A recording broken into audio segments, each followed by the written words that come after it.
Muy bien. Bueno, creo que podemos empezar entonces, sí, buenísimo. Bienvenidos todos otra vez de mi parte también. Gracias, Cari, por toda la tarea y a cada uno por seguir participando y eh, poder tener este tiempo de aprendizaje juntos. Para mí también es un desafío, por supuesto, poder entender cómo tratar de transmitir todo para que sea eh, beneficioso, ¿no es cierto?, de bendición y podamos tener un conocimiento del plan del Señor, del plan de Dios para la vida humana y, por supuesto, para la vida de cada creyente. Quería tomar, si puede ser, 2 minutos o 3, porque la clase pasada me parece que el hermano Agustín fue, no me acuerdo si él que hizo la pregunta sobre los hijos de Dios, del capítulo 6, versículos allí del 2 en adelante, a qué se refería. Encontré algunas cosas bastante concretas. Hay una Biblia que tengo de estudio que se llama la Biblia de la Reforma, que es una compilación hecha o está editada. El editor es el famoso teólogo y expositor Sproul o R.C. Sproul. Y ahí encontré algunas aclaraciones que me parecieron bastante buenas para compartir. El texto es cuando en Génesis 6 habla de la maldad de los hombres y en el versículo 2 dice: los hijos de Dios vieron que las hijas de los hombres eran hermosas, tomaron para sí mujeres de entre todas las que les gustaban, etc. La pregunta era: ¿a qué se refiere sobre los hijos de Dios? ¿Quiénes eran? Eh, Hay tres interpretaciones, algunas más firmes que otras. Hay una que refiere a los hijos de Dios como los descendientes de Set, los setitas. Esta es una de las interpretaciones más cercanas a la tradición cristiana, digamos, más fiel, ¿no es cierto?, a esa tradición. Hay otros que lo entienden como ángeles. La interpretación es una interpretación judía de acuerdo a Job 1:6, y hay otra interpretación de que son descendientes del linaje real de Lamec, como que posiblemente también se los describe como tiranos descendientes de Israel. Y esta interpretación la hacían los rabinos del siglo II después de Cristo.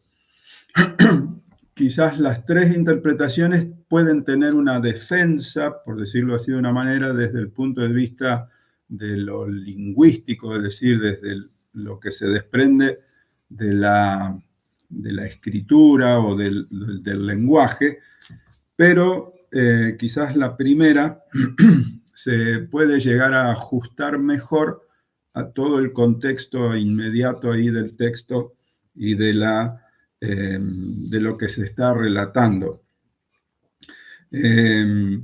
Quizás es bueno destacar ahí que hay un contraste o se puede ver esta línea de Set diferente a la línea de Caín, que fue una línea, digamos, maldita, Caín y su descendencia. Hijos de Dios, dice, denota la línea de Set. Entonces, hijas de los hombres, probablemente se refiera especialmente a las mujeres cainitas o de descendientes de Cam. Los matrimonios mixtos de las dos líneas explican fácilmente por qué Noé es el único vástago justo de Set después de 9 generaciones. Esto estoy leyendo literalmente aquí de la explicación de esta Biblia de estudio.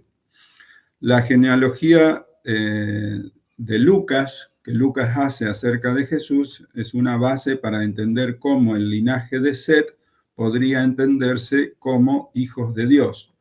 Ahí habría que leer la referencia a Lucas 3, desde el 36 al 38.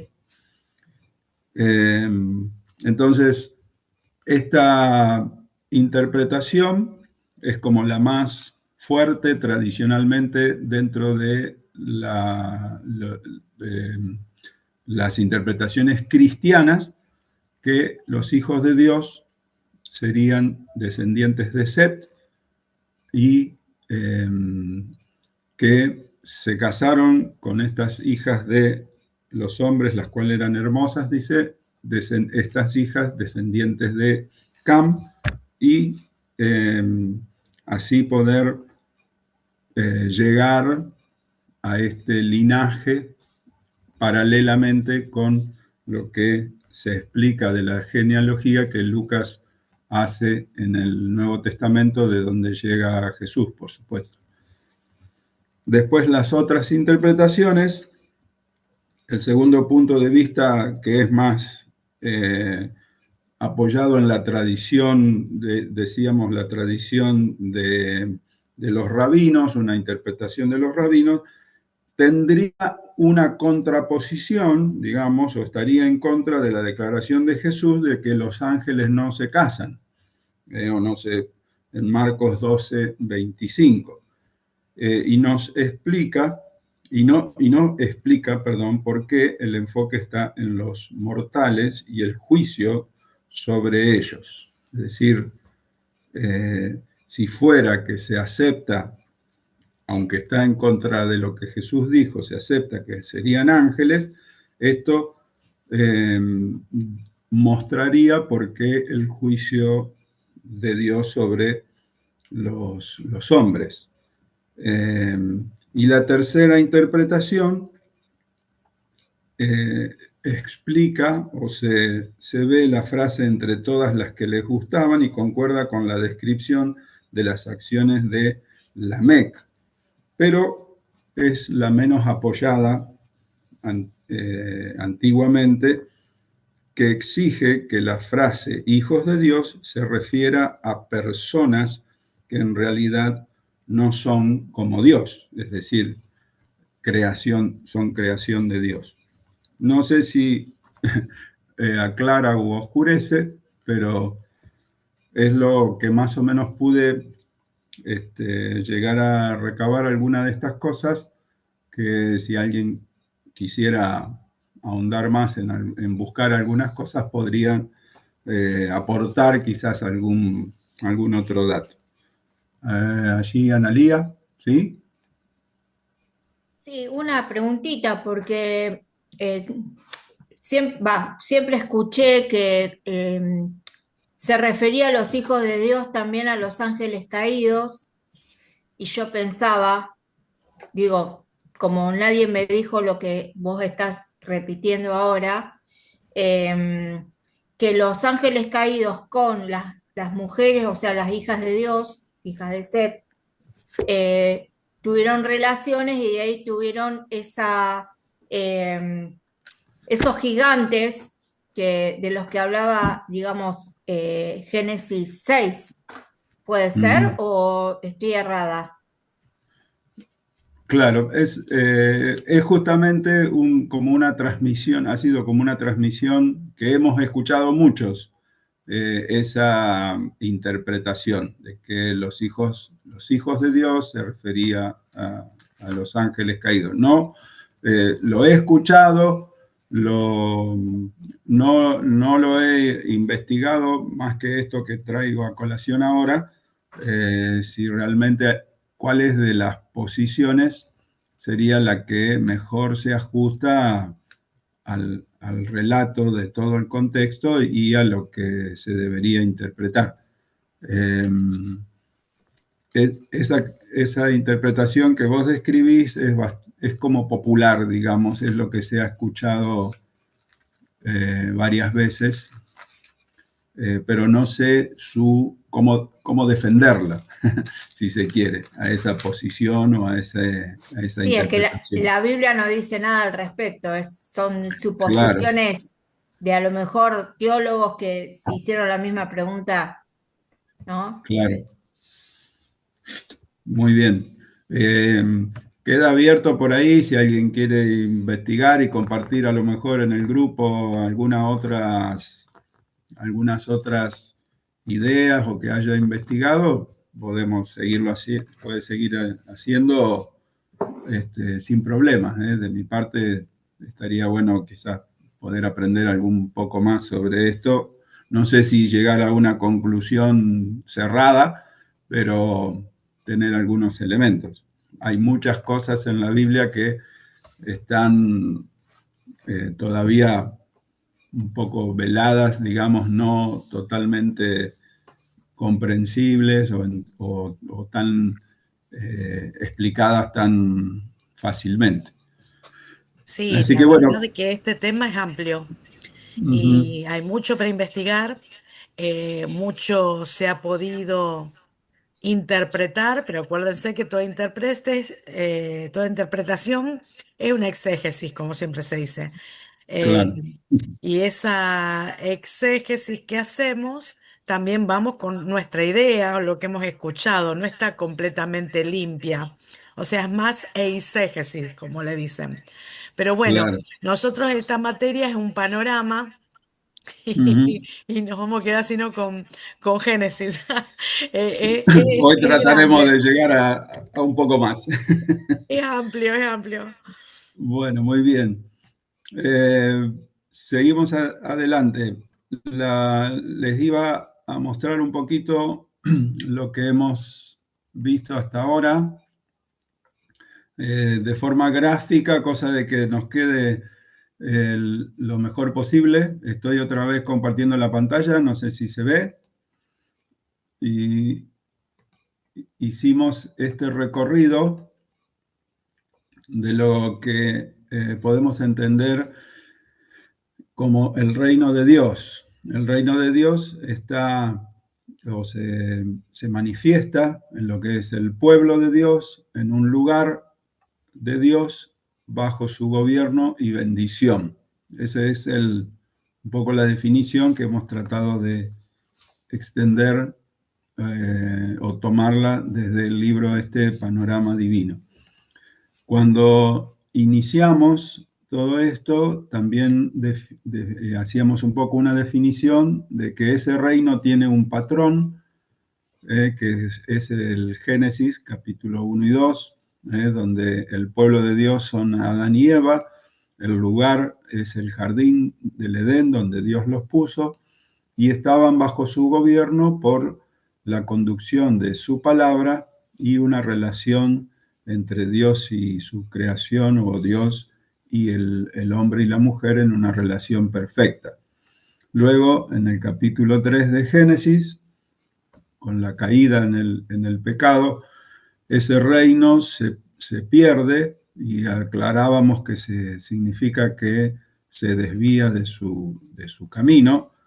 Eh, ya no hay un pueblo por esta cuestión de que eh, es expulsado, ¿no? Adán y Eva del jardín, y cosa que va ocurriendo también en varios relatos del Génesis en otras circunstancias, ¿no? Como vemos con Caín y luego también en todo lo que tiene que ver con la dispersión de la Torre de Babel. Por supuesto, no hay gobierno y bendición de Dios, sino que al contrario hay desobediencia y maldición. En medio de este panorama hemos desarrollado un poco el concepto, y ahora lo vamos a completar más ampliamente hoy, sobre que Dios quiere restaurar, o su idea, su propósito es la restauración de su reino. Entonces hace una promesa, y ahí vamos a entrar en lo que se relata a partir de Génesis 12, la descendencia de Abraham.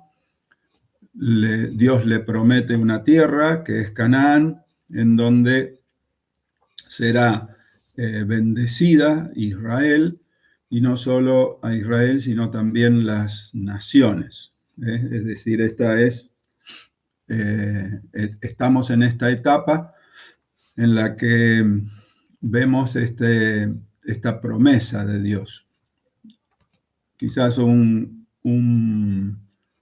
gráfico que ayude un poco más a entenderlo de manera más sintética. El reino de Dios se extravía por medio del pecado. Dios emite un juicio, pero también en ese juicio de Dios se ve su gracia. Por eso es que Dios hace promesas de restauración. No hay, o todo lo que Dios ha permitido, o lo que vemos en el transcurso de todo lo que estamos viendo ahora, siempre estamos teniendo la certeza de que a Dios no se le escapó ninguna liebre, sino que Él siempre en el plan de Dios todo está totalmente bajo su dominio y su autoridad. Después vimos rápidamente la cuestión de pacto. Un pacto es un término importante en la Biblia, y es uno de los conceptos que mueve todo el panorama del Antiguo Testamento y, por supuesto, abarcativo hasta el Nuevo. El pacto que Dios hizo con Noé, lo desarrollamos, o se nombra, o tiene este nombre medio particular allí, noeico, un pacto noeico, es decir, lo que Dios hizo con Noé, que va de Génesis 6, 18 al Génesis 9, del 1 al 17. Es un pacto unilateral, es decir, Dios de su propio, lo hizo desde sí mismo. Luego vamos al pacto con Abraham, desde Génesis 12, donde le promete enviar o levantar una nación y dar a conocer a toda la tierra su promesa. Y luego el pacto con Moisés, que promete a los israelitas que ellos serán su pueblo y les manda a obedecer su ley. Todo pacto tiene una señal. En el pacto con Noé la señal es el arco iris, en el pacto con Abraham la señal es la circuncisión, y en el pacto con Moisés la señal es el sábado. Por supuesto, nosotros ya desde este lado de la historia o de la eternidad, después de la cruz, entendemos que hay un nuevo pacto, teniendo en cuenta que Israel quebrantó el pacto que había hecho Dios con ellos. Dios tiene que juzgarlo, pero por medio de los profetas, en especial Jeremías, promete un nuevo y mejor pacto que lleva al cambio del corazón, a un conocimiento universal de Dios y a un perdón completo. La muerte de Cristo en la cruz se sella ese pacto, y tenemos como señal el bautismo. Pero eso, bueno, no es de nuestra materia. Hoy vamos a avanzar con la historia de Israel un poco más. Ya tenemos 3 elementos de todo lo que encierra lo que dijimos el reino de Dios, que es el pueblo de Dios en la tierra que Dios le da bajo su bendición y su gobierno. Y va a entrar en juego un cuarto elemento, que es la promesa de un rey que tiene que entrar en juego, porque cuando vemos que el pueblo decide que Dios no sea su rey, ¿no? Y entonces quieren reyes como cualquiera de los pueblos de la tierra, y entonces igualmente Dios muestra que mediante esta promesa de un rey podrá restablecer el pacto y podrá restablecer su reino. Vamos a salir de aquí y entrar por aquí. A ver, ¿se vio todo más o menos? ¿O quedó en la nube? Bueno, muy bien. Repasando un poco todo esto, llegamos a poder definir estos tres elementos que ya vimos, ¿no? Después les puedo pasar el bosquejo este del PowerPoint como un archivito en el grupo. Los descendientes de Abraham entonces son considerados o se convierten en una nación grande, que es el pueblo de Dios, ya que este pacto que Dios hizo con Abraham llevaría a que lo trasladase, ¿no es cierto?, a ese pacto a todas sus generaciones. Allí se concreta en Abraham que Dios establece este pacto. La tierra que les promete es Canaán y la bendición, es decir, que a partir de la instalación de su pueblo en la tierra, ahora toda la maldición que hubo, que tenía por el pecado, ahora es reemplazada por la bendición de la salvación, que es figura, ¿no?, de lo que habrá de venir. Este gran pacto vino con una señal que fue la circuncisión. Dios promete entonces un reino, un restablecimiento del reino en base a un elemento, si podemos llamarlo de esa manera, que no depende de la bondad de una persona, sino de una actitud de fe. Por eso es que a Abraham dice que creyó al Señor y eso le fue contado por justicia. Es decir, no porque Abraham sea bueno, sino él sería ya salvador,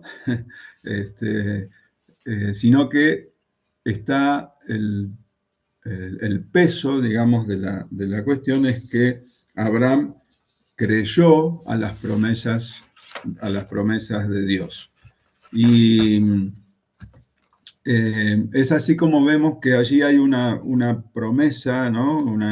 El vislumbrar el mismo evangelio que se cumple plenamente en Jesús. Y ahora Abraham y los descendientes de él, todas las naciones que confían en él, son pueblo de Dios. Ahora, eso es lo que nos define también un poco toda esta parte de estos primeros capítulos de la Biblia hasta aquí.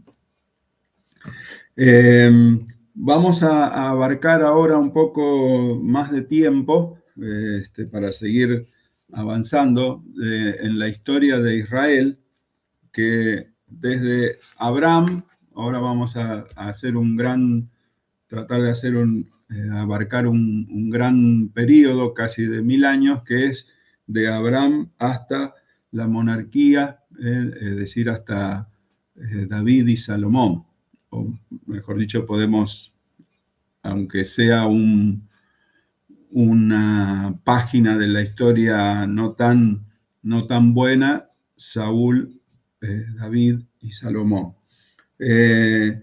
Como decíamos, tenemos los tres elementos principales y allí se comienza a vislumbrar un elemento más, un cuarto elemento, que es la promesa de un rey, de lo que Dios prometió. Entonces, a ver qué, no sé si lo hice, compartimos otra vez, ¿sí? Aquí estamos.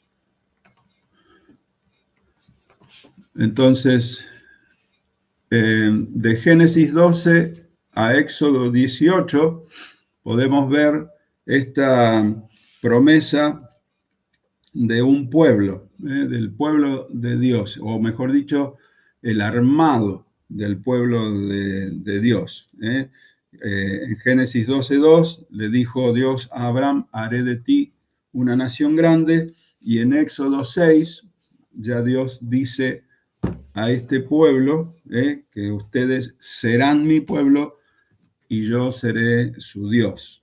Entonces, el enfoque que vemos desde Génesis 12 relata cómo Dios cumple su promesa a Abraham de que sus descendientes serían una gran nación y hace que la nación de Israel se convierta entonces en un pueblo que le pertenece a él.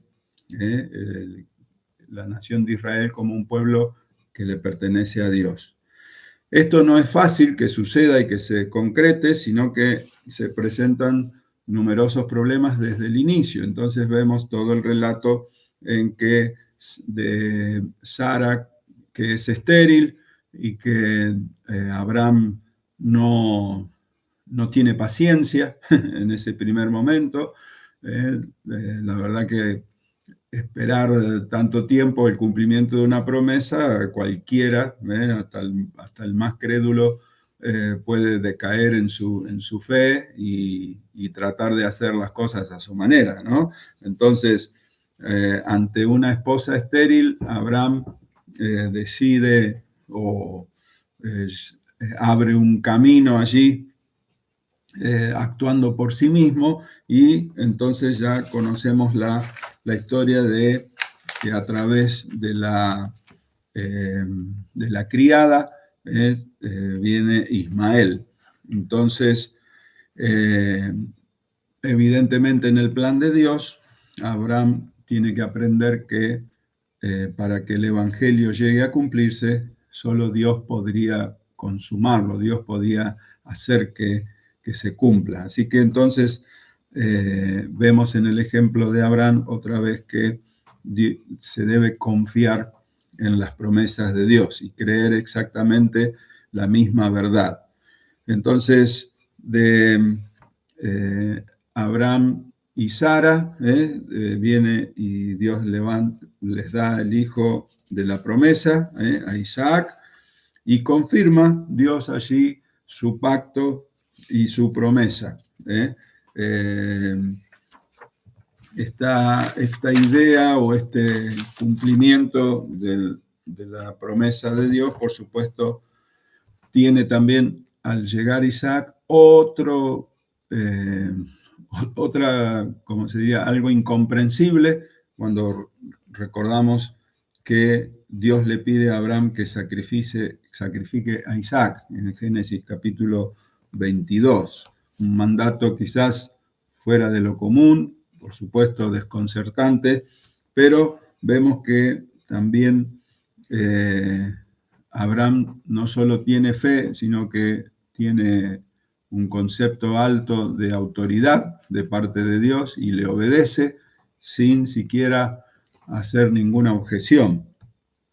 Él sabía que el futuro de las promesas de Dios dependían solamente del cumplimiento que Dios podía hacer y que Isaac viviera, para que se cumpla que de él nacería una gran nación. Así que confió en que Dios protegería a Isaac de una u otra forma, y entonces vemos allí este obrar de Dios tan sorprendente, ¿no? En todo el relato de cuando Abraham quiere sacrificar a Isaac, Dios se lo impide y sigue entonces el curso de la promesa de Dios. Esto nos lleva, por supuesto, a nosotros en una aplicación práctica para nuestros días hoy, que si confiamos en Dios, que Él está en todo lo que nos sucede en la vida, también debemos obedecerle en todo. Bueno, llegan Jacob y Esaú, como los hijos luego de Isaac y Rebeca, así que entran aquí también en esta conformación del pueblo de Dios, entran estos dos personajes, ¿no? Y Dios elige a la gente no por sus méritos, sino que elige Dios por voluntad propia y por sabiduría y por ser dueño de todo. Entonces vemos allí que, como dice Pablo en Romanos, dice, los hijos de Rebeca tuvieron un mismo padre, que fue nuestro antepasado Isaac. Sin embargo, antes de que los mellizos nacieran o hicieran algo bueno o malo, y para confirmar el propósito de la elección divina, no en base a las obras, sino al llamado de Dios, se le dijo a ella, el mayor servirá al menor. Eso lo explica Pablo en Romanos 9. Si nosotros... Vamos a tener Sí. que cortar acá porque ya se